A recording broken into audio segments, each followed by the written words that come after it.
Yesterday, I had the privilege of being the MC for a live event at the California State Capitol building.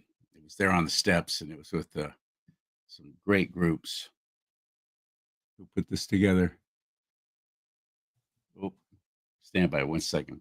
Getting a note, one of those production notes. Trouble streaming to your destination, of course. Okay, I got to fix that.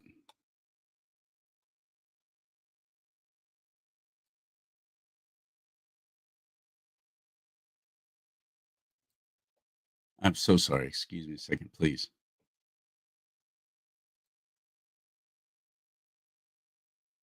Hmm, interesting.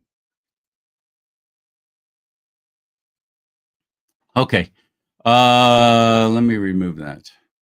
That's the one. There we go. All fixed. Excuse me again. Okay, we'll pick it up in 5, 4, 3. Yesterday, I had the honor and privilege of being asked to be the MC at an event at the California State Capitol building. It was a commemoration of Charlie Kirk, and who was assassinated on September 10th. And our event yesterday, October 14th, was Charlie Kirk's actual birthday. He would have turned 32 until he was stolen from us, murdered, an American treasure. I really believe that. I got to see him live speak 5 times, 5 or excuse me, 3 different times. He was just what an amazing gentleman. What a brilliant dude. And the work that he did for the Lord, that was the God's work truly, blossomed into Turning Point USA, Turning Point Faith, Turning Point Action. There's all these different groups, and it's all targeting a younger demographic. Somebody's about half my age or more. And I was the MC there. We had a lot of guest speakers, a lot of them from Turning Point. Assemblyman Josh Hoover was also one of the guest speakers there. That's a California guy. If you're not watching in California, you don't care. The reason why I bring it up is because I was getting a little nervous about emceeing this event. There's just going to be hundreds and hundreds of people there on the state capitol steps. I got a little nervous. And when that happens, sometimes I get a little breakout, like I'm still some kind of teenager. And it was right here on the end of my nose, right on the end of my nose. So I'm like, oh man, this is ridiculous. And so I MC the whole thing looking like Rudolph the red-nosed reindeer. Well, I'm seeing Christmas things in stores already. It's just mid-October. I'm seeing Christmas stuff. So I thought I'd run with that. Rudolph the red-nosed reindeer, just in time for Christmas. Why don't you give someone you love this great mug right here? Let's talk about politics and religion. Do not talk. Yeah, it's my new mug. Look at that. It's red even. Matches my nose, the end of my nose. So just in time for Christmas. Go to charliesimons.com and you can find it there. Click on the merch store tab. charliesimons.com. CHARLEESIMONS. I got shirts, I got hats, all kinds of stuff. And you'll be helping the show because they share with me the profits that they make through the store. I need that financial help, but I also like to introduce you to things that are going to be great for you, that are going to change your life. And that's this right here. That's nuevalife.com/Charlie Simons. Nueva, new life, NUEVA life.com/my name, Charlie Simons, will get you a 10% discount if you shop and you go there that way using that URL. Collagen, peptides, coffee, a new coffee, energy drink, but not one that makes you jittery and crazy, but actually gives you clarity, thinking and mind and body and energy. It's all healthy, all made in the United States of America. Click on that little QR code there with your camera right now, and it'll take you right there. Nuevalife.com/Charlie Simons. Commercials out of the way. Let's get to a serious subject now, and that is what's happening in our courts. I'm amazed at what women on the left will do. We saw it when President Trump said, because Robert Kennedy Jr. wasn't getting a lot of traction trying to let people know, stop taking these things. If you're pregnant, especially, or you have young children and they're breastfeeding, stop taking these things because there's stuff in it that's on the warning labels on the product itself. On the warning label on the product itself. So President Trump said, I'll make the announcement. That'll get some traction. I got Truth Social. People will start paying attention. And that was about Tylenol. Don't take that when you're present. They're pregnant, because bad things are happening to children of mothers who do this. We're talking especially autism. So how do women on the left react?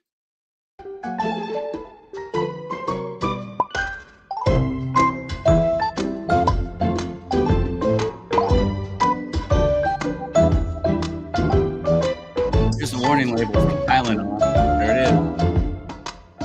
Don't take our product if you're pregnant or nursing.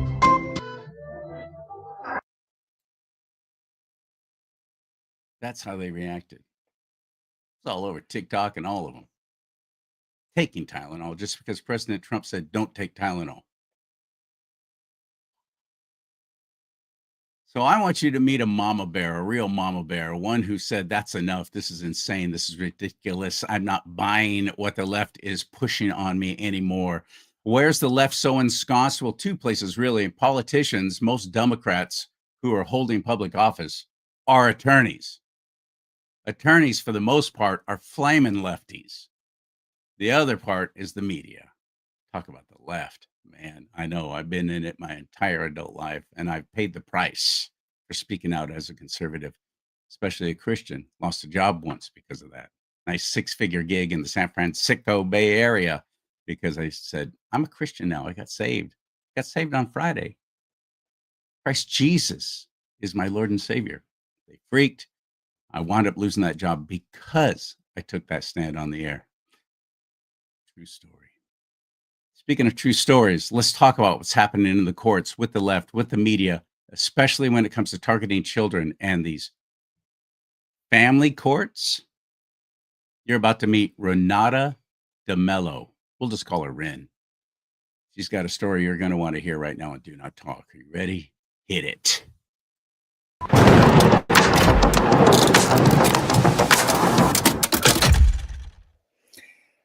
Good morning, Charlie. Thank you so much. That was wonderful. Ren, it's crazy. Women on the left have just baffled me and astounded me. What they will buy, what they will do, the stupid links they'll go to just because of a hatred.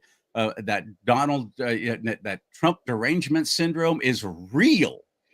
But let's talk about your experience with family courts. We always think, oh, that's a good thing. Now, I've got my own. I got stories to tell, too, what I went through as a child when my parents went through 3 custody battles. Oh, wow. Yes. I lived it. I know what's going on the inside, but it's only gotten worse with family courts and these judges and attorneys who think they know better than you do. Who are you? You're the parent of the child? Yeah, we know how to take care of them better. Is that pretty much what's happened with you and what you were talking about? Well, it's much bigger than that. But before we get into that, thank you. Thank you for pointing out this issue with the Tylenol, as it's just one example of how people get so stuck in a narrative that they refuse to see the truth because they want to be blinded. They want to nurture that hatred versus seeing the truth. They prefer to nurture a hatred than to see the truth. It's crazy. And what that is ego, if you think about it, right? Because if you hold on to that hatred, it's feeding your ego. Like, I'm not going to admit that I have been doing the wrong things. I have been choosing the wrong path. And it takes a courageous and brave person to admit, right, that they have been on the wrong path.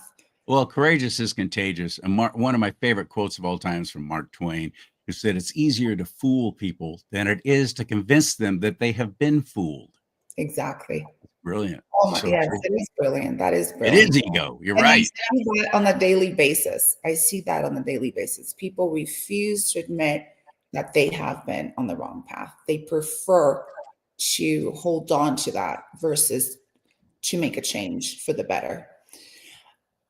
But we can't give up as Christians, right? We can't give up. We have to continue speaking our truth. We have to continue speaking the truth, not our truth, the truth. And one of the issues that I see is the war that is going on in this country. We speak about the war that is going on in other countries. We speak with passion and with love and with concern for those humans that are suffering, the children that are suffering. But we refuse to see the war that is going on in our country, in our homeland, right before our eyes, because it's an invisible war, Charlie. It's an invisible war. We don't see the bombs going off, but children are being destroyed. Families are being destroyed.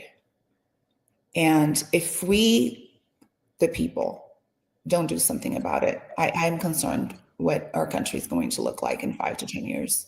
I really am, because it's rapidly growing. It's spreading like mold. And to give you an example, my family law case started around 2014, 2015. So that's about 10 years.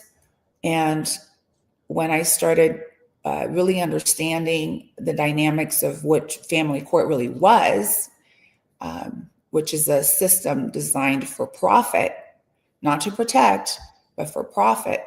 Yeah. There wasn't anyone around. I couldn't speak. There weren't really organizations and other litigants to talk to. Everybody was kind of in the dark. But now there are multiple organizations. People are coming together. There are movements. So it's spreading like wildfire. And it's unfortunate because a lot of the victims don't have a voice. A lot of the victims have suffered so much trauma and so much pain that they get isolated. Either they get isolated or they isolate themselves. So it's important for us to really speak about what is going on their behalf so that we, the people, can step in, because after all, we're the one that is funding this thing. We're funding. Ultimately, yeah. We're paying for our own demise. We're paying for it. So family court is the system designed for profit, as I said. The courthouse is paid by the public. The officials are paid by the public. A lot of the court hearings are on Zoom or a platform, a remote platform like Microsoft Teams or Zoom. Therefore, it's paid by the public. However, the public oftentimes are not allowed to observe. Make that make sense. These are public hearings in a public courthouse ran by public officials on public platforms, but public oversight denied. And the reason is they're not following the law. They're not following the Constitution. Due process of law is completely tossed out the window. Anything goes.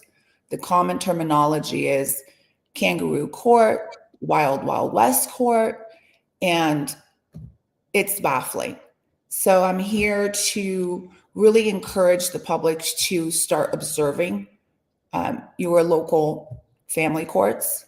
Stop in and watch, or call and request a Zoom link to observe, if you have a lunch break, and start reporting the denials when you get denied access.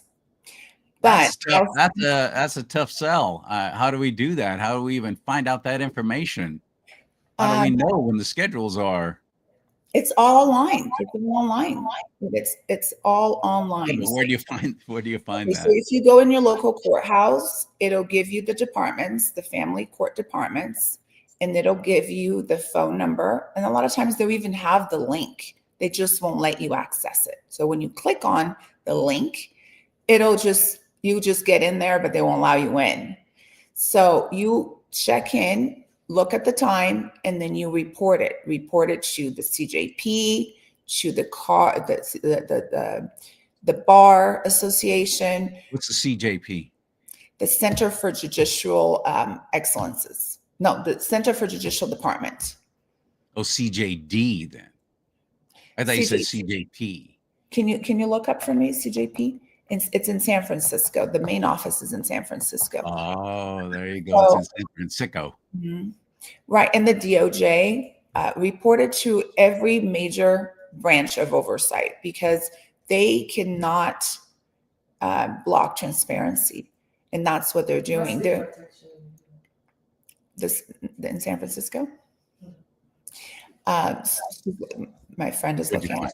What'd you find? So, a friend of mine, she's right here next to me. What did you find? I can't disclose her name. No, I understand that. What did she find though?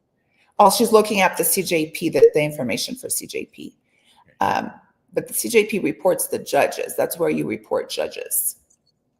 Okay, that's where you report judges. So for example, if you were to go, my judge was in Department 16, Judge Reyna, you would be reporting Judge Reyna for Department 16 in San Mateo County. So that's how you would report it. But if your listeners want more information, they're welcome to contact me, email me, and I'll be happy to send. Good, thank you. What email is that? So that would be my first three initials, REN, C as in cat, M as in Mary, D as in David, M as in Mary, @proton.me. Okay. Center for Judicial Performance.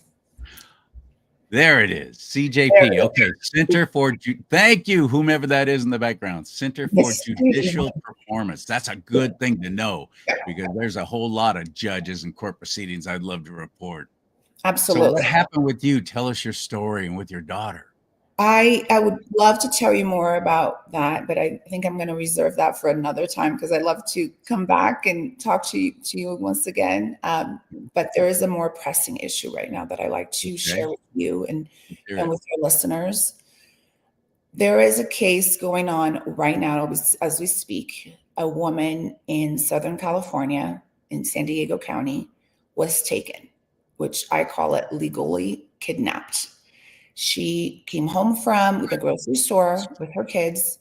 She walked in. A few minutes later, men showed up, identified themselves as U.S. Marshals, and took her. Her children were left behind. Not even Child Protective Services, U.S. Marshals. Right. A couple officers were standing behind. The kids ran to their bedroom and closed the door.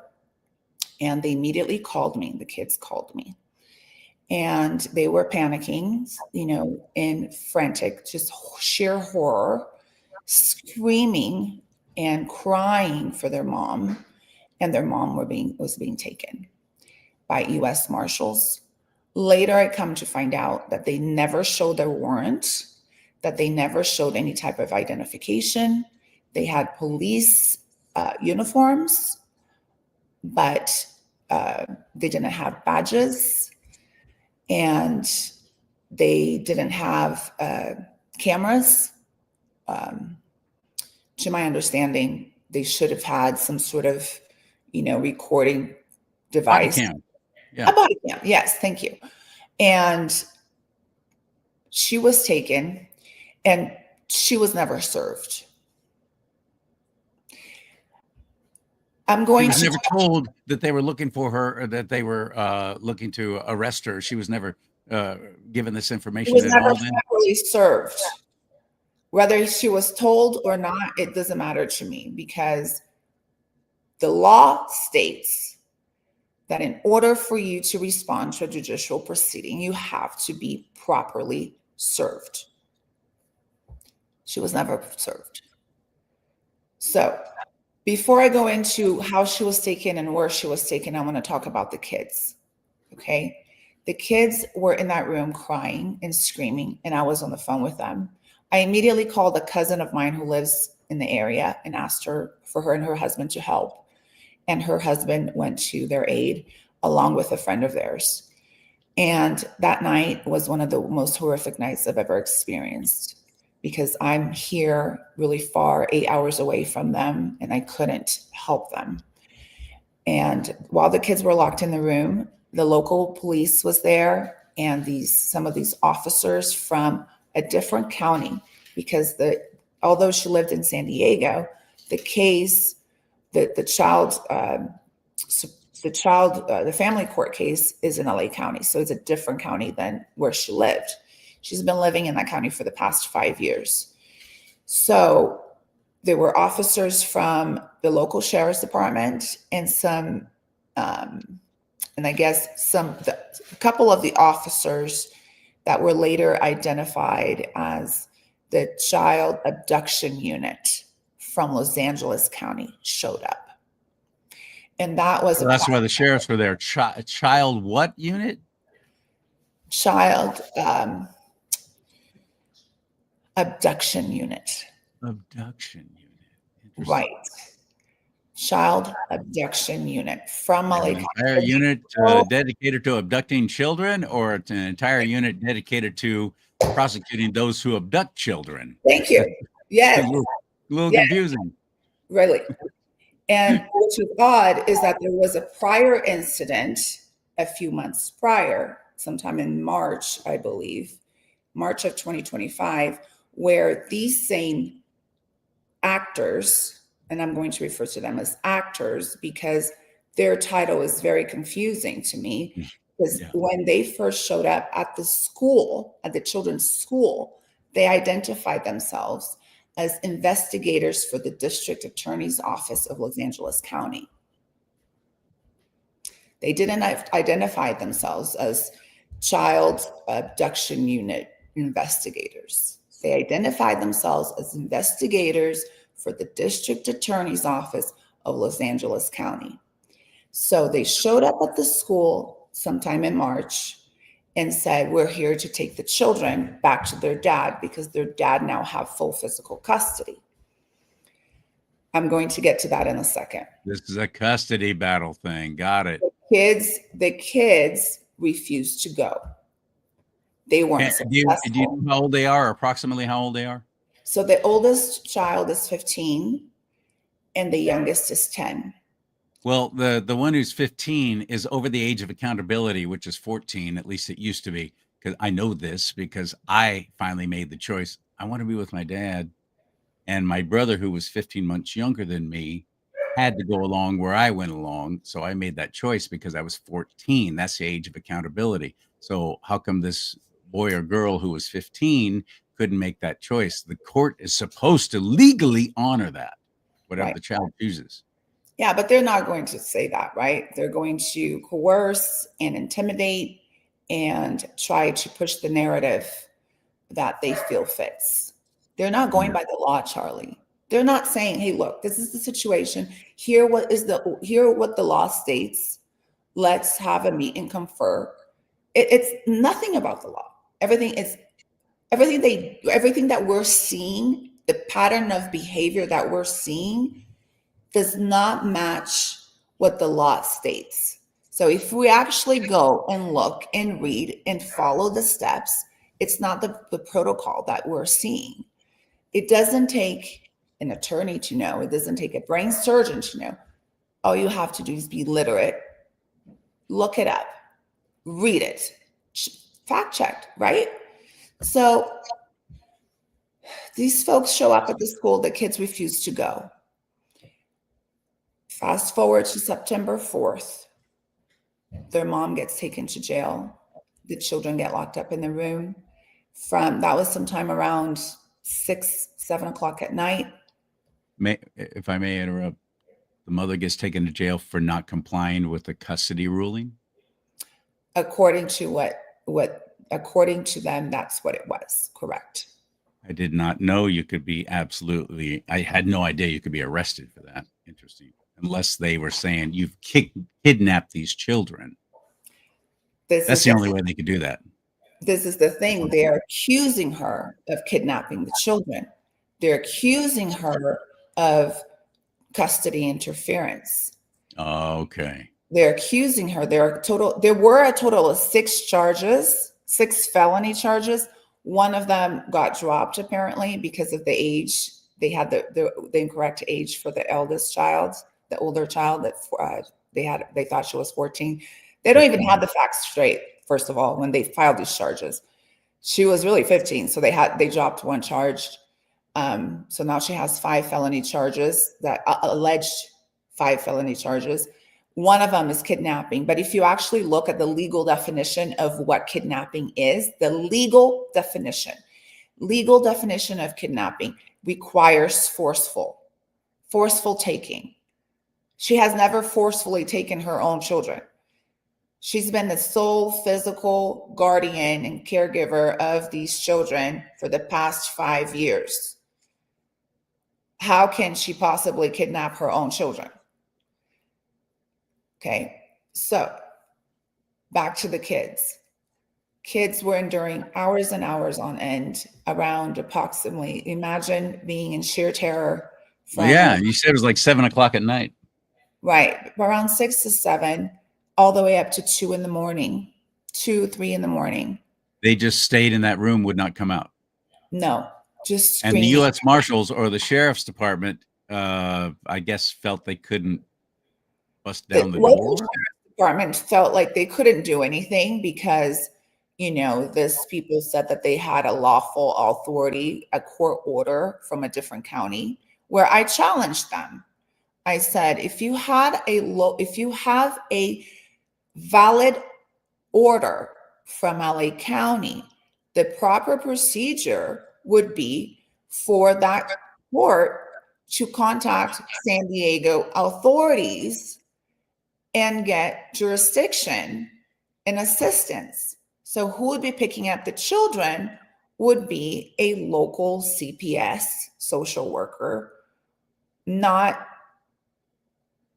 some stranger from child abduction unit, right? So this child abduction unit drove all the way from LA County to San Diego to pick up the children.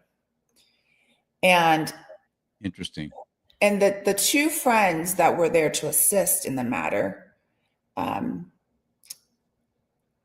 were there to take the children home and say, you can stay with us until this gets resolved. And one of this child abduction unit actors identified herself as Ruby. She told them, this is what she said. She said she would, she would talk to the kids, or she would talk to a social worker the following day and see if the kids could stay with a family friend. And then perhaps, convince the courts to allow the kids to stay with a family friend, since they saw that the kids were terrified to go with dad. Because dad did show up that night and the kids refused to go with him.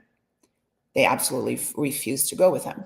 Wow. So they convinced the children and the 2 people that were there to advocate for them that it would be best for the children to go to this place called Polinsky Center, Polinsky Children's Center in San Diego, which, by the way, if you look at their reviews, it's absolutely terrifying. There's allegations of SA and drug abuse and sexual abuse. Oh, damn. Yeah. So I'm not sure if we're allowed to say that on air, but too late now. Too late. Hope I don't get in trouble, but yeah, me too. So they took the kids to that place in the middle of the night, although they had a safe place where family and friends were nearby to support them. They took the children and put them in a Polinsky Children's Center. And they convinced these people that were there to support the children that they were going to be interviewed by a social worker the following day, and the children were going to be interviewed, and that they were going to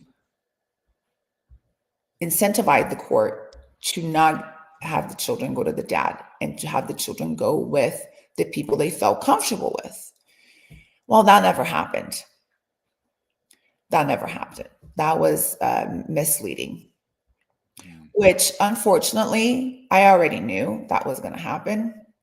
I already knew the playbook by design because I have spoken to dozens, if not hundreds of families, and I've already seen this type of promises, and it never occurs.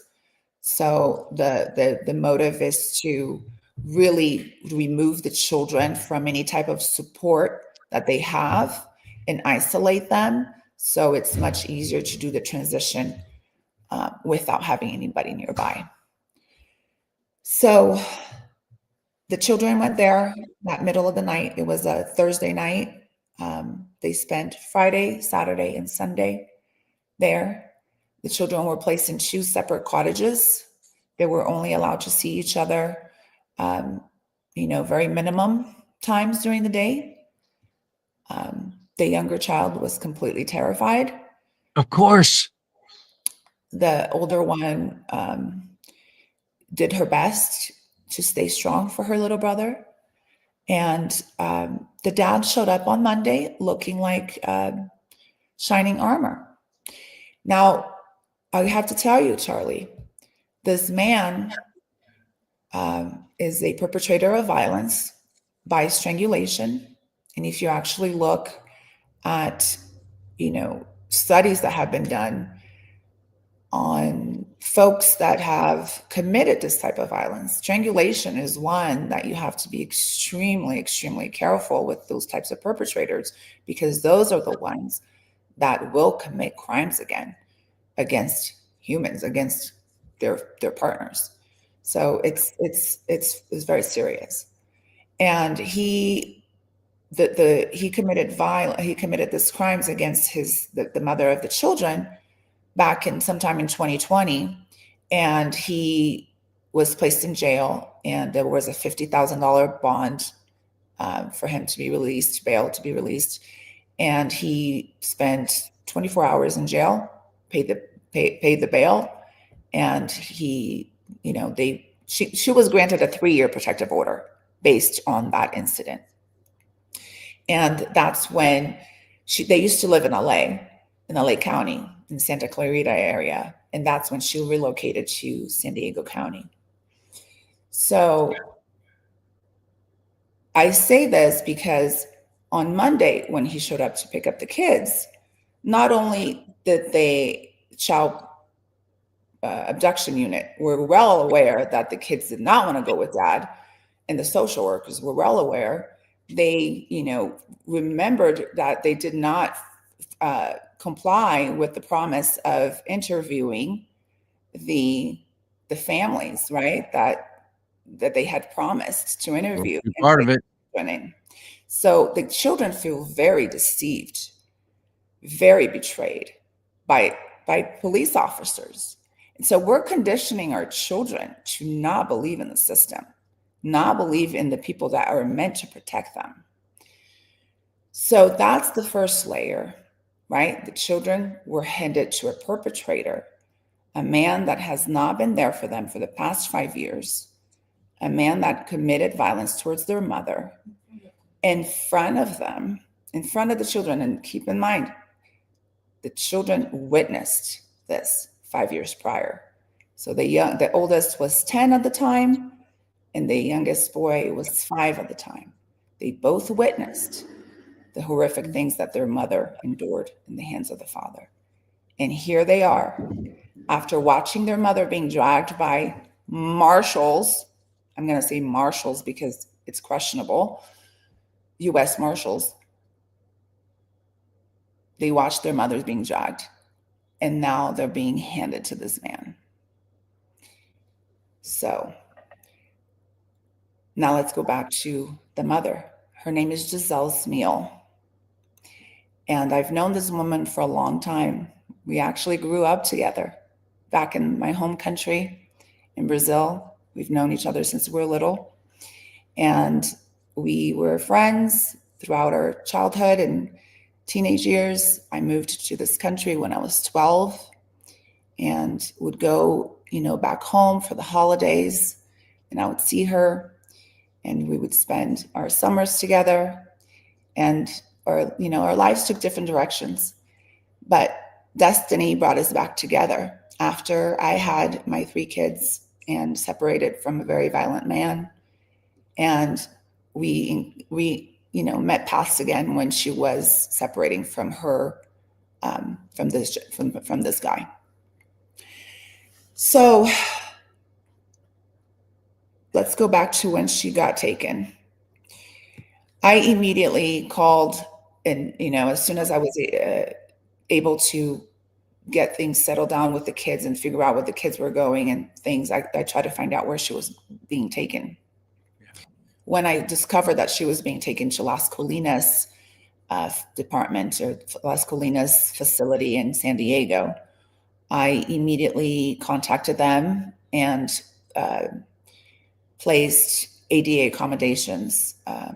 One of the things that I've been doing this past few years is I've been advocating for victims and of family court and victims of domestic violence. Victims that suffer from invisibilities, from disabilities that are invisible. The Americans with Disabilities Act does not just protect people with visible disabilities, but it also protects people with invisible disabilities. And unfortunately, trauma-related disabilities it's not something that people are very aware that it even exists, because it's not. You're talking about a form of post-traumatic stress disorder, PTSD, where you've been beaten, you've been physically abused, you've been verbally abused and berated, and yeah, it has an effect on you, and it can traumatize you, and it can cause all kinds of problems for anybody who's ever had to go through that. Absolutely. And it really impacts your way of living, and it impacts your ability to participate and communicate, especially in situations for example, when you go into family court, when you are having to face your perpetrator, right? So Be those very traumatic. Yeah. I mean, you got away from this person. You don't want to see them again. It brings right, it all back again. And right. especially if they're sitting there being smug and giving you looks and oh, yeah, Just being in awful. the presence. Sometimes you're not even looking at them. Right. You don't have to, but Right. just knowing that the person is in the same building it activates everything, and it's debilitating. It debilitates you. And if you're debilitated, you can't participate. You can't, then it's not effective, right? So if it's not an effective And it's procedure, emotional. And if you get emotional in courts, they don't like that. It's definitely it affects your emotions, though, doesn't it? well, And then it becomes a defective ruling, because the litigant wasn't able to fully participate in the proceeding. So the good point. goal for Good point. evoking the ADA, the Americans with Disabilities Act, is so that you have support, so you can fully participate and get a fair hearing, right? So in the Americans with Disabilities Act, it's important for us to really advocate for those that need it, because it applies to all types of public entities, not just family courts, but jails. So what I did was I contacted Las Colinas. I immediately evoked her ADA rights as her ADA advocate, and I requested ADA accommodations. And from day one, she got pushed back. It got pushed back. She got a lot You're of causing trouble now. They're going to punish you. right. So she got. Am I wrong? Am I simplifying it too much? No, they're very vindictive. And Well, you do anything to go against the norm, and you don't just sit there and do what they say, and if you fight back in any way, they're going to punish you. right. So Charlie, she was arrested on September 4th. That was a Thursday. So legally, She should have had an arraignment on September 8th. That would have been a Monday. She should have appeared in front of a judge on the charges that were brought against her on Monday, September 8th. That did not occur. In the middle of the night, from the 8th to the 9th, so that was September 9th, around 2 a.m., she got pulled out of her cell and they requested a DNA sample from her. Right. And she said, well, yeah. Because? Well, she was trying to get the information. She asked for an attorney. She said, may I have an attorney? I have the right to counsel. DNA sample, though. You're talking, was it a drug test? A DNA sample. She needed to know why they wanted to request a DNA sample. She wanted to know why. I'd like to know, yeah. And we all want to know, yeah, right? We all want to know. After all, we're the one paying for it. I really want to know. We want to know. So they didn't answer, and they didn't provide the counsel. They didn't. So she asked to call me. She asked to say, may I speak to my ADA support person? I want to call her. And one of the ADA accommodations was, if she has to make any decisions, she may have a phone call with me, either a phone call with me prior to any decision making. So she can talk it through, right? So she doesn't just immediately say no, or immediately say yes. So she can take a deep breath, talk it through, process it, then make the decision, right? That is one of the ADA accommodations that I put in place for her. Now, a DNA sample can be as simple as just, snipping off some of her hair, spitting in a tube, or they could go all the way to a blood test. Right. What were they requesting? Do you know? It was a swab, but she wanted to know why. And she had the right to know why. And up to that point, from the time that she was arrested, up to that point, September 9th, around 2 a.m., she had not been read her Miranda rights. 2 a.m. Yeah. So at that point, she had said, all abuse. So she said, listen, I need to speak to your counsel, So they said no. They took her to the booking area, cuffed her to a bench, left her there till the 2 o'clock in the afternoon. So approximately 12 hours, she was chained to a bench. They got her out around 2 o'clock in the afternoon, asked her again for the DNA swab, and she said, I would like to speak to a counsel. At that point, I believe they read her Miranda rights, which she then said, well, in your Miranda rights, you said I have the right to counsel. So where is my counsel, right? She was denied again. And then the officer asked her if she was going to put up a fight for the DNA sample. She said no. So he instructed her to sit. She sat. He instructed her to put her hands behind her back or up above her head. She followed instructions, opened her mouth. They took the swab, and then they immediately put her in a 3-day lockdown.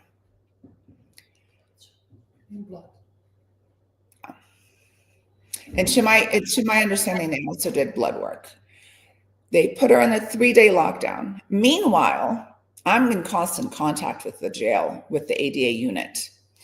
And I contact them and I say, I haven't heard from Ms. Smeal. What is going on?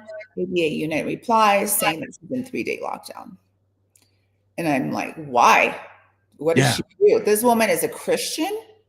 What did she do? Did she not go to your local church in there? Or did she, rip a Bible? What did she do? Like what? Well, that would have gotten her brownie points.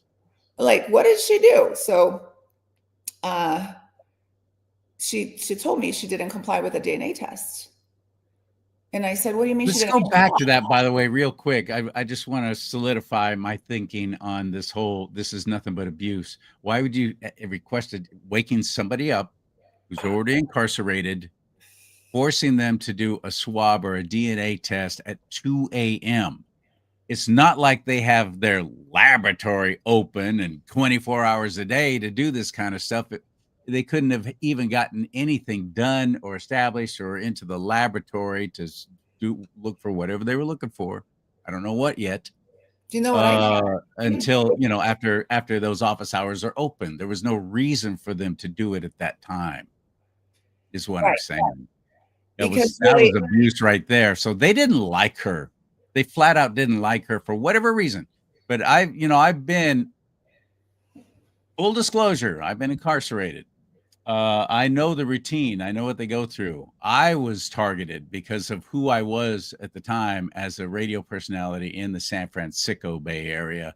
They wanted to, I mean, they just treated me horribly. And I don't know why, other than they just didn't like the format of the radio station I was on. That's the only thing I could guess, whatever it is.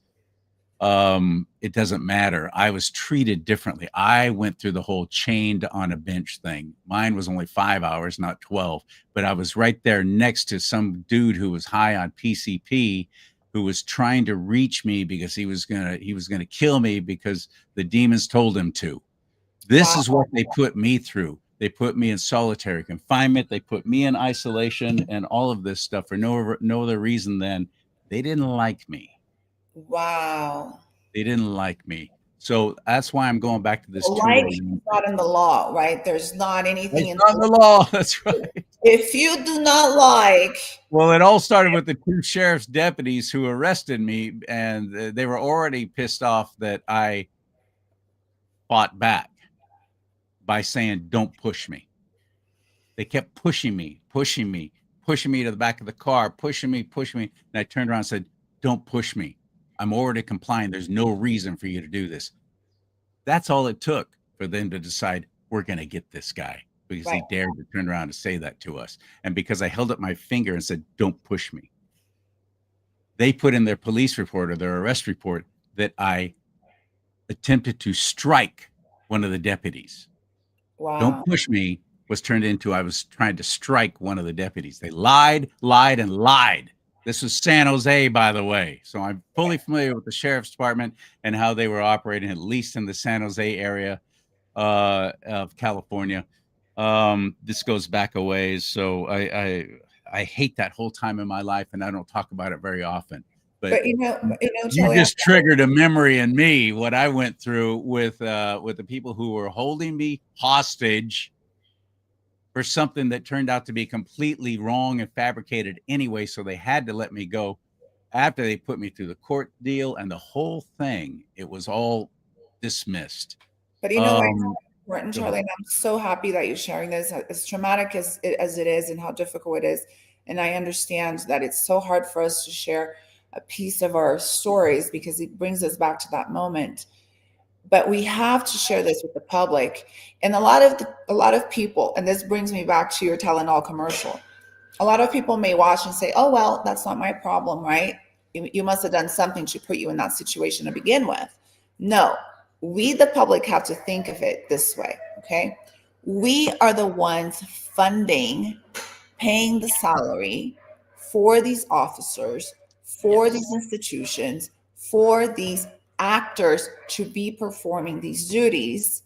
And do we want them to be doing this to people who are innocent? Or do we want them to follow a beautifully written law? Because the United States Constitution is beautifully written. And if we actually follow it, we should have no problems. However, these actors that we have put in position of power have been doing what they want to do, how they see fit, and putting people that do not belong in jail, and leaving people that are perpetrators of violence, real true criminals, out and about. And it's our responsibility as concerned citizens to make sure that it ends and it stops. Did you ever find out what they were looking for with the DNA test that they deemed so important? What were they looking for? Well, we don't have that information yet, but I do have a theory. Her case is in LA County, and she was supposed to have an arraignment that previous date on the 8th. She was never transferred to LA County. So I believe This is a belief. And I'm speaking this because I'm her ADA support person, an advocate. My theory, my belief is that it was a way to delay the process, to buy more time for the district attorney's office to find perhaps, find more time to find legal grounds for their bogus charges, because these are bogus charges. They might have been also hoping that there was some sort of trace of some sort of illegal substance in her spit, her blood, or DNA, to where they could turn around and go, "Oh, look, she's a bad parent. She's a bad parent. She's on drugs. We can't give these kids back to her, or she can't have custody of them." No, Am I? they didn't believe that. You don't think it was a fishing expedition, maybe? And even jaywalk. She goes to church. She goes. No, I know, but do you think that might have been a fishing expedition? As they said, they're looking for something, anything. I don't believe it was fishing expedition. I believe it was Just delay. Intentionally caused for delay, because her 3-day lockdown that caused a misdemeanor, which now gave them grounds to delay the process.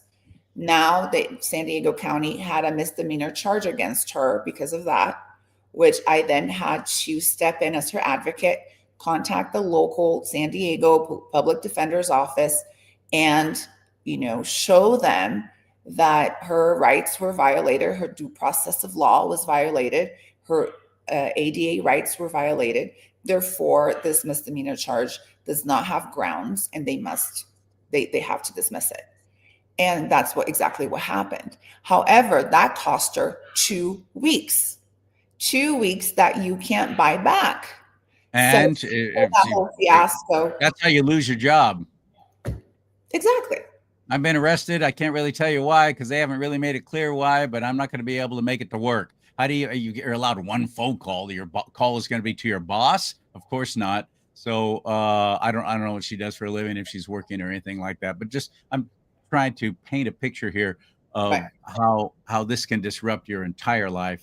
Not only having your children taken away, but if you're incarcerated like that and they hold you for seemingly nothing, we're not going to let them go on their own recognizance. We're not going to grant bail.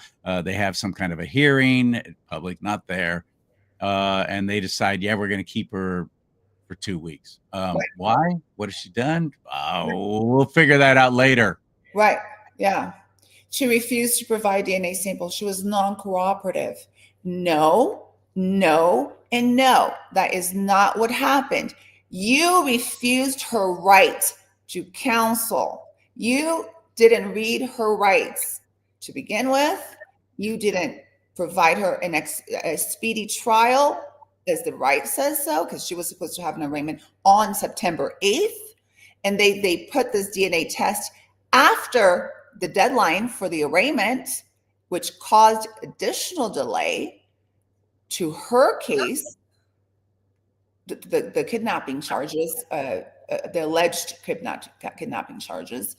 And now, finally, when we get that cleared up and dismissed, right? San Diego, and I have to say, the public defender's office was amazing. They welcomed me in as her ADA support person. Unlike Los Angeles. They welcomed me in as an ADA support person. The public defender, his name was Logan Rand.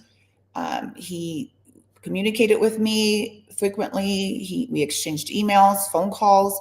He sent me the link to the hearing. I appeared via remotely, and the case was dismissed. After that, she got transferred to LA County, and since she's been in LA County, it's been an uphill battle, because she's still incarcerated, you're telling me? Well, her bail was $500,000. $500,000 bail on a single mom, victim of domestic violence. The father owed over $200,000 back in child support. Child support payments. $200,000 in child support payments. He owed $20,000 in legal fees. So actually, it was more than 200,000, Charlie. It was more like 235,000. but we're going to say 200,000. So approximately anywhere from 220 to 255, 260 in legal fees. I mean, in fees he owed her.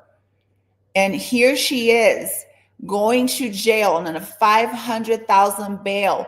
And the man who almost killed her in front of the children and released on a $50,000 bail and owed over $200,000 in support fees is walking free and taking the children from her.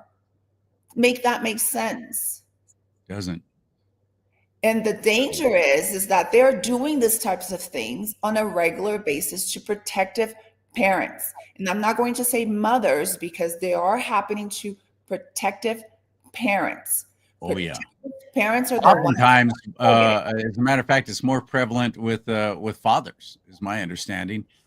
And so much of this is the waters are. It's a tough thing being in family support services of any kind, whether you're law enforcement or in the courts, because you got parents who are trying to target each other and trying to hurt each other and using the children as bait. Again, I know this personally because that's what happened. That's why my dad had to go to court 3 times to finally get us away from my mom. And they should have. I don't even want to go down my past and all that stuff, but let's suffice it to say I'm very familiar with this. Yeah. Parents use their children as weapons against each other, and the courts try and sort it out. Law enforcement doesn't do anything other than what the court tells them to do, or Child Protective Services tells them to do, which is odd to me. They seem to have a little bit more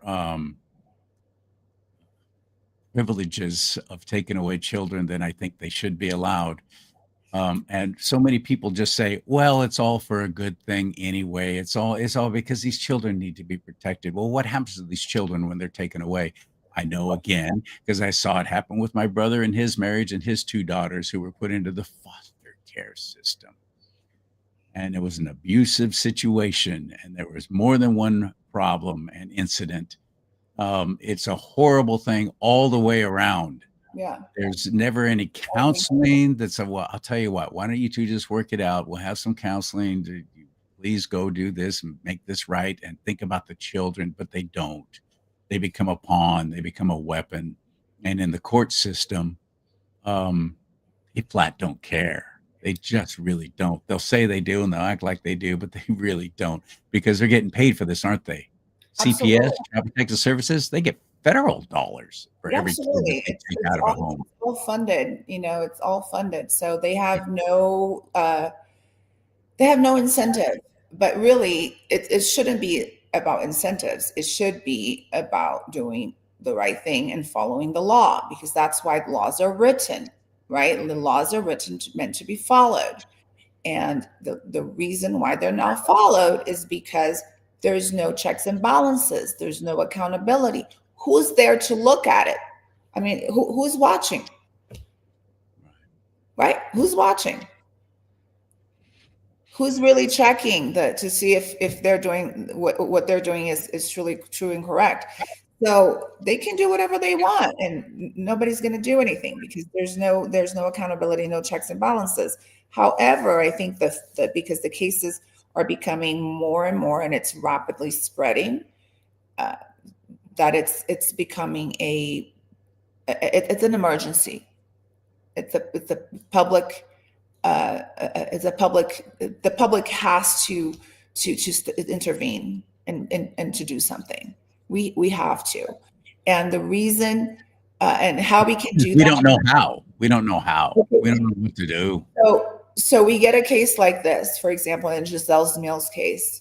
We, the public, have to all have eyes on it, because if we make sure that they're following the steps and they are following the protocol, it'll be much harder for them to do this to the next person, their next target, because their systems has already been checked.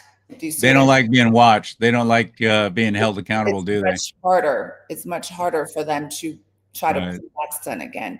So we have to be very vigilant.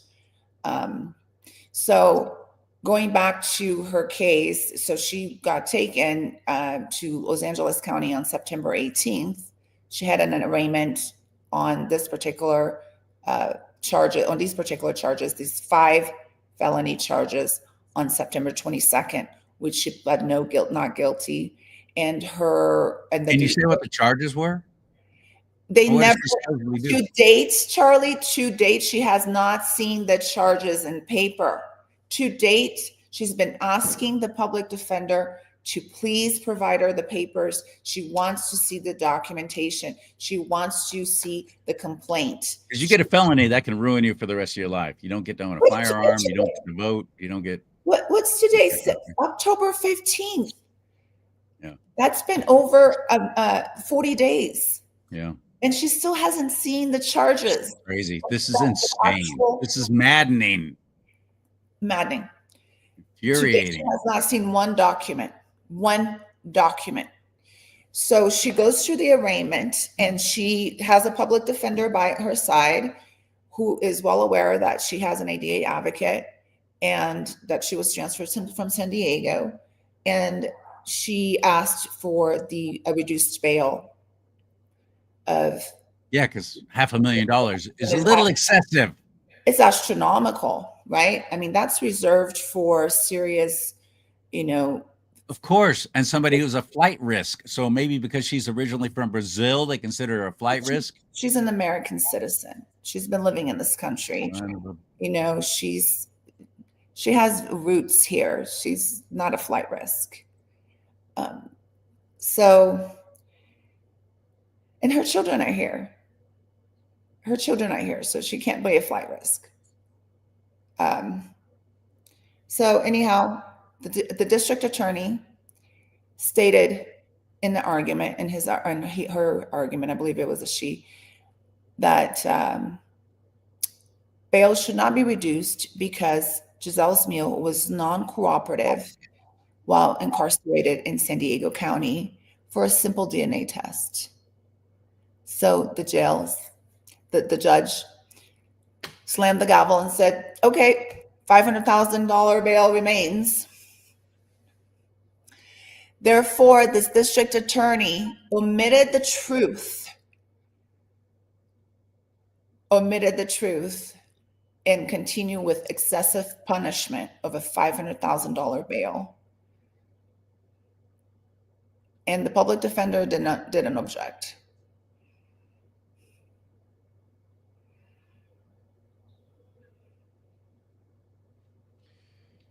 Okay. Well, I think anybody who's watching right now is going to be every bit as frustrated and angered by this as I am. Yeah, it's maddening. But what do we do? How do we help? Where do we get involved? This is crazy. It is crazy. It is crazy because if it can happen to Giselle, who doesn't even jaywalk. This woman is a true Christian. I mean, she evokes the name of the Lord to everyone she knows. She loves those children. She loves people. She takes care of her family and her friends. If this happens to her, it can happen to anyone. And we cannot take this lightly. So she had a prelim hearing on October 6th, excuse me, on October 6th. Gosh, my throat is getting, hold on. That's all right. Here, I'll join you.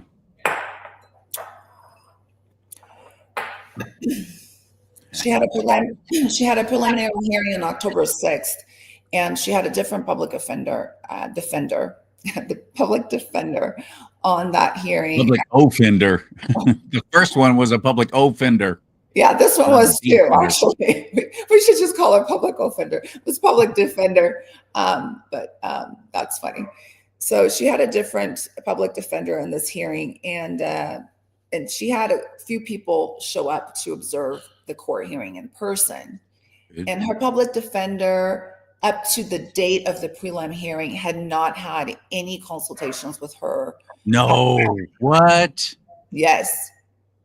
Not one private conversation with her about her case. Additionally, at the prelim hearing, district attorney had not provided the documentations to the public defender.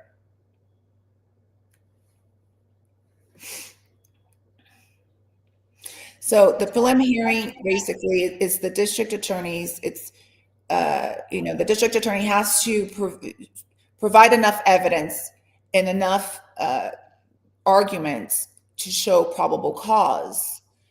And the defense had no documentation to object, or she came completely unprepared. The public defense. Of course, she didn't even know what the charges are. She didn't have anything. She came empty-handed. However, she had access to Giselle. She had access to me. And I told her days before October 6th hearing, I have a lot of Giselle's documentation. In fact, I emailed her one of the most precious documents that is imperative in this case, which is the CPO, the criminal protective orders that Giselle and her daughter had in place against this man, the perpetrator.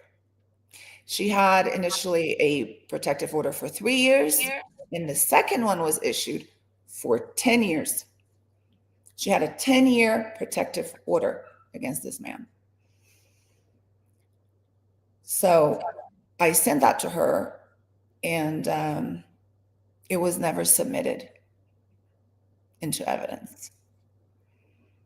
So you're talking a restraining order. She had a restraining order against the ex. A criminal protective order. And they did not even consider that or allow that to be submitted. No, she didn't enter it. She didn't enter it into evidence. So if she didn't enter it into evidence, it wasn't argued. Right. So and the district attorney was supposed to have that, should have done that. The had not consulted with anybody, including his or her client, beforehand. The public defender was supposed to submit that into evidence. Yeah, of course. I gave it to her, and she did not. And I also talked. Did not. So she actually had possession of it, but did not. Correct. The public defender was contacted multiple times the week prior to her prelim hearing. I personally called her and said, I see that you are now been assigned to Giselle Mills' case. Please contact her. I'm her ADA support person. I have access to a lot of her documentation. I have a lot of the information. I understand that it's difficult to make appointments with people that are, detained in jail. I'm here as a communication aid. That's my job as an ADA support person, an advocate. One of my jobs is communication aid. I'm here to assist in communication. And she refused to communicate and refused to do her job, which is to defend Giselle Zmiel in this case. So long story short, that hearing that was supposed to be in the morning in Department 34, where three people showed up in person. One of them was an independent journalist. The other one was a former civil rights attorney that I've worked with in the past. And she went there in the event that I wasn't allowed in to observe and to be her Giselle Zmiel's ADA support person online. I sent someone in person in case they denied me remote access. So she would fill in as a substitute. And we had another person there as a observer, a concerned citizen. And your friend Giselle, by the way, is very, very blessed to have you as a friend. That's so obvious right now. Think about all the people either wrongly accused or whatever the situation is, who's being abused through the court systems like this, family law, their exes, everything else. child custody battles and so on. Imagine you not having not having a friend like Ren here to pick all this up and to help try and hold your life together and to try and have justice be served. Most people don't have that And this is because why it's most so people don't important. have friends like you. And that's why it's so important for us to make sure that the system gets that we're not standing for things that are, I was going to say something, but God pulled my tongue back in. We're not going to stand by the charade. We want the law to be followed. We want things to be done the right way. We want taxpayer dollars to be used for prosecuting criminals, people that hurt other people, true criminals. We don't want these petty crimes. We don't want these little petty stuff. We don't want single moms, victims of domestic violence. This shift of, this deflection. They deflect. They use this mirroring imaging, right? Where you're the victim, but they shift the blame onto the victim. You're innocent. You're guilty before proven innocent. Right. We don't want that. That's not what we, the people, want. No, we believe in the Constitution, and we want due process of law, first of all, right? First of all, if you are going to bring charges up against someone, have that arraignment within the 48 hours. Present the charges. Be transparent, right? Provide due process of law. Don't be hiding and shady. That's shady. So going back to the prelim hearing, morning, 8:30 a.m., 3 people in court, independent journalist, former civil rights attorney, and a very, very knowledgeable court watcher who understands the Constitution, understands law, and is an advocate. And online, 9 people online and several people calling to listen in. For those who don't know, an arraignment hearing, this is where supposedly you're going to have the charges read to you. Ms. Sneal is her last name? Smeal. Here's what you've been charged with. How do you plead? Is that what am I understanding that right? Correct. So that was on September 22nd. Yes, September 22nd was the arraignment where she pled not guilty. Right. Right. And then October 6th. So what is this going on now then? What is So October 6th was her preliminary hearing where the district attorney had to show that there was enough, there's a presumption. So they have to show that there is enough evidence to continue. Proceed. Right. To continue with the charges. They've been keeping her in jail all this time. Right. She's been incarcerated. Her life is upside down. Her children have been taken away from her. She probably didn't even know where they were, other than if anything you could find out, you'd let her know. But this is horrific. Imagine how she felt. During her prelim, she had already been in jail for over 30 days. But if you actually look at the law, it states that your prelim hearing should be around the 12th day. And this is almost 40 days. 30 days. So what happened? So then we have 9 people online, okay, in the Microsoft Teams waiting room, waiting for access. I'm her ADA advocate. I sign in as my name as ADA advocate. I had already submitted to the court my request for accommodations for Ms. Smeal. One of the accommodations is that I would be present remotely to observe the hearing, right? So I can communicate with her attorney if I see something that, requires support, right? Most of the time, I don't have to intervene, but once in a while as an ADA advocate, I do have to intervene. For example, there was one hearing in Rivers, I think it was Riverside County, where the judge was extremely abrasive with Another just ridiculous court where system in that county. all I did was in the chat line, I put it in the chat privately to the clerk, and I said, the tone, the judge's tone is very abrasive and could trigger pre-existing conditions.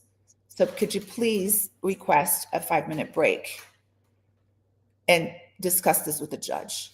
So she did. And when the judge came back, he had changed his tone completely. Because now somebody's watching.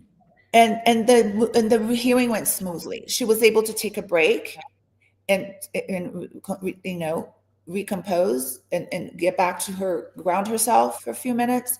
And the judge was able to read my message and understand that, you know, this could really lead into something much bigger. And that hearing we would have to file a motion to either, you know, void that order or disqualify him as a judge in the case if he proceeded.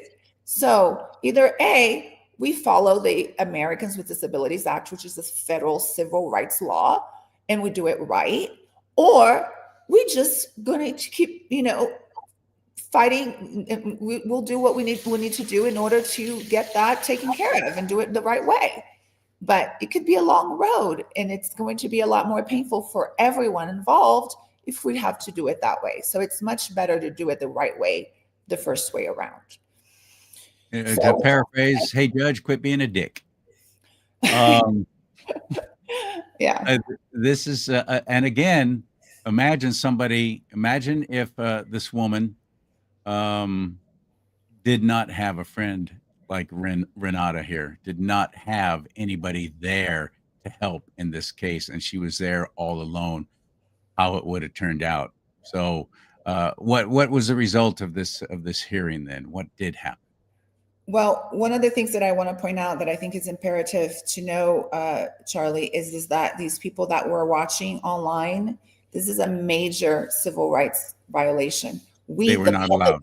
They were not allowed to observe.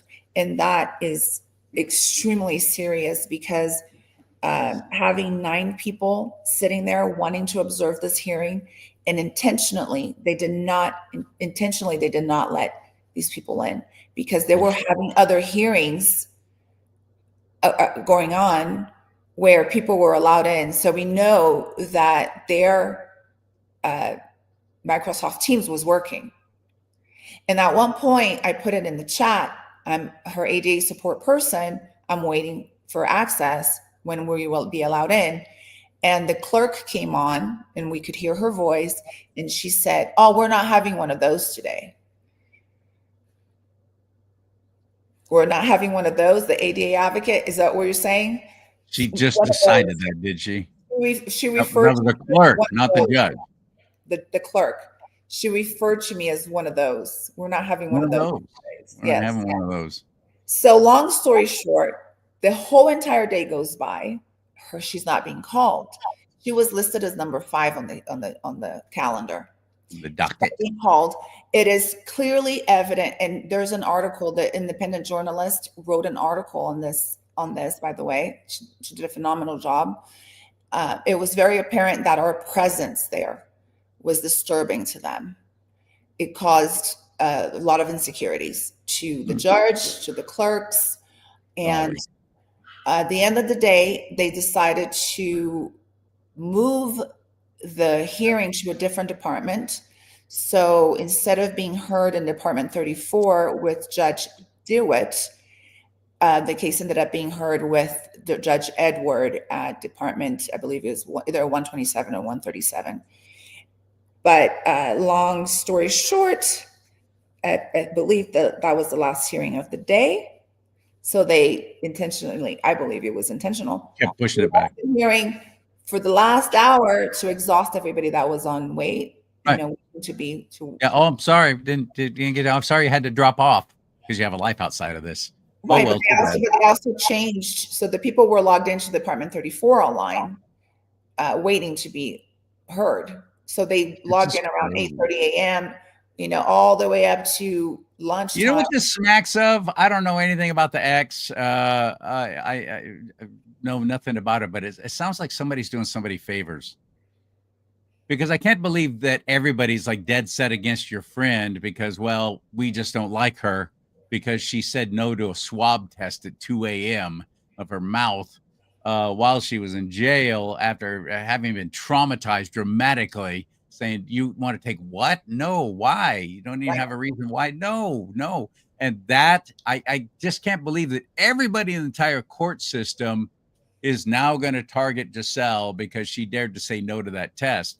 It seems like there's something worse, something Charlie, higher up. you're very intuitive.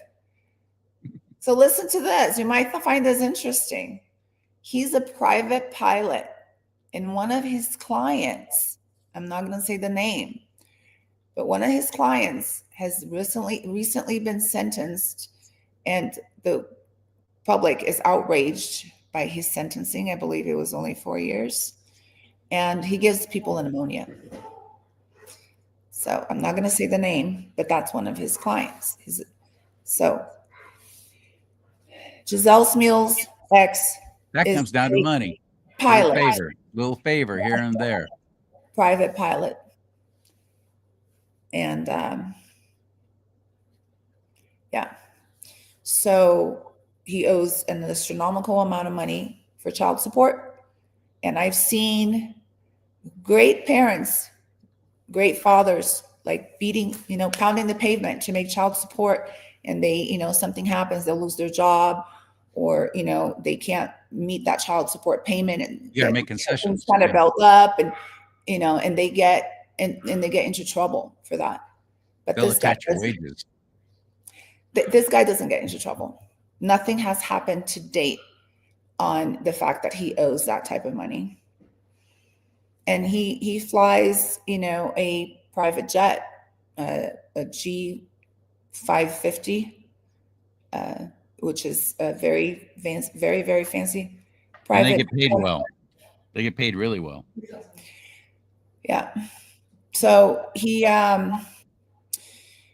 anyway, so she was the last hearing of that day, and during that hearing, the judge did lower the bail from 500,000 to 100,000, which is still excessive. Twice the amount of what he paid. Considering the alleged crime, it's excessive. Of course, we don't even know what the crime is. Were the charges actually read in that hearing? Do you know? Yes, alleged kidnapping, alleged child custody, custody interference, and the other charge.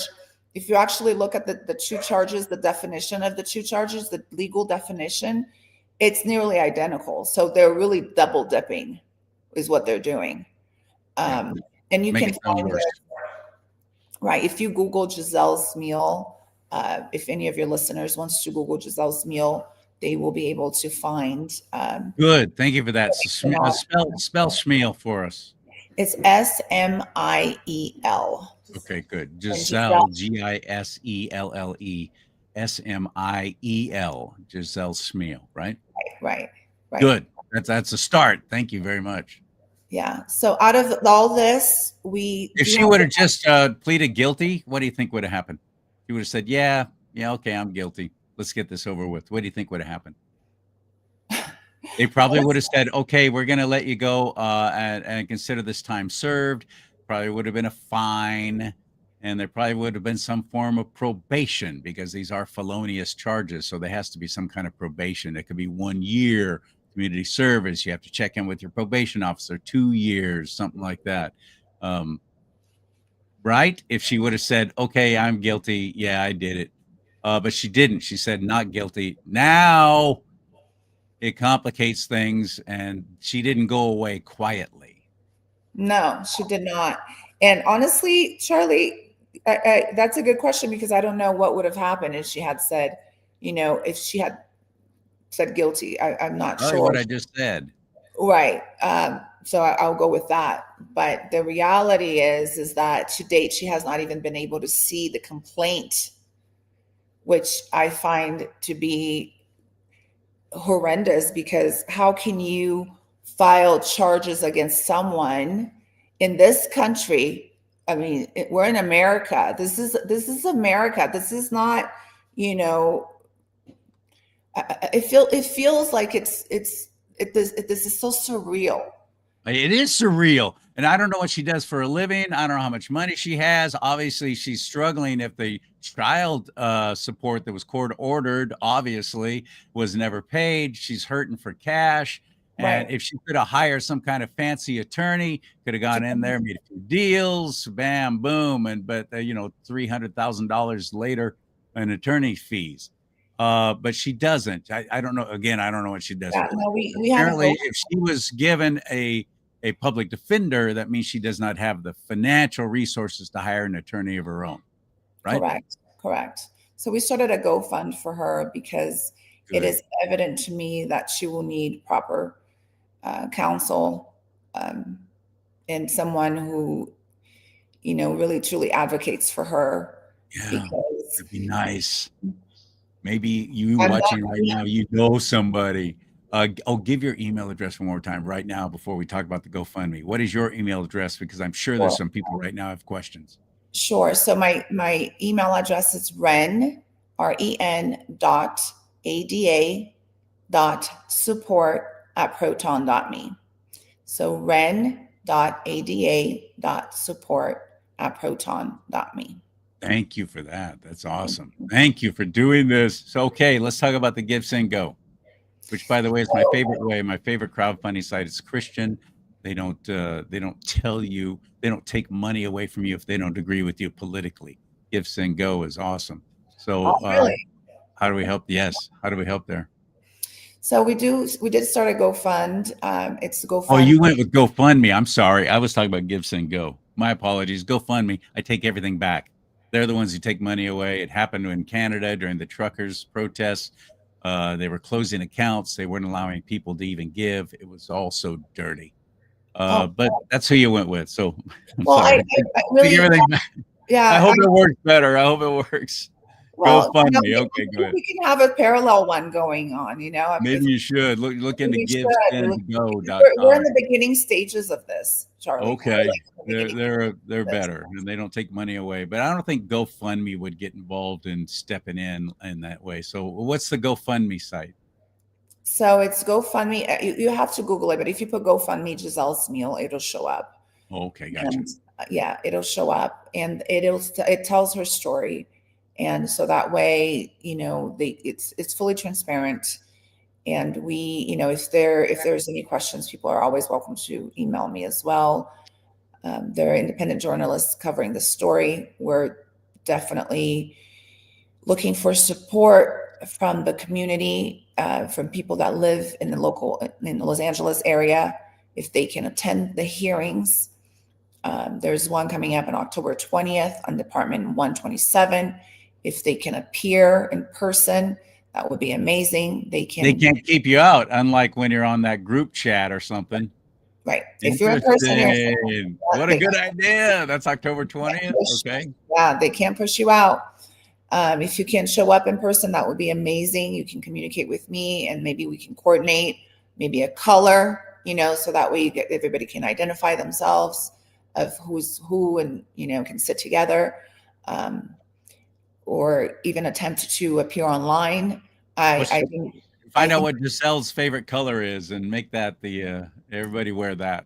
Right. And I also encourage everybody to attempt to appear via Zoom, so that way we have it on record who's, how many people attempted, because this is a violation of our rights, our First Amendment rights. Contact Ren. That's a great place to start. Absolutely. This is amazing what you have done. So she's still incarcerated. She's still in jail. The good news, Charlie, I do have good news out of this whole mess. I have good news. We were able to bail her out with the assistance of the many angels that God sends our ways. Connections have been sent our way. We have been connected with a wonderful bail bond who helped us get Giselle out. And so she's out right now, and she's safe. She's recovering from the trauma that she's endured in jail, and this just horrific, experience. But she's regaining strength because she's an amazing person, and she's always fought for her children. She's always protected them. She's always made sure that they had a roof over their head, food, and not just the basic necessities, but she's always done it with so much love and so much grace. Even though she was supposed to be receiving that support in order to provide them with the life that they were used to, accustomed to. She really did everything that she could to provide them with an amazing life. And the children did have an amazing life. She's a wonderful mom. She's a blessing to all of those who are in her life. But her children are not with her. Her children are not with her. And we have to do this for the kids, because the kids are in a hostile environment with a very dangerous person. And I would not be saying Allegedly. Let's I'm throw not that saying in. it lightly Let's throw that because in to protect ourselves. sure, allegedly, sure, Allegedly. allegedly.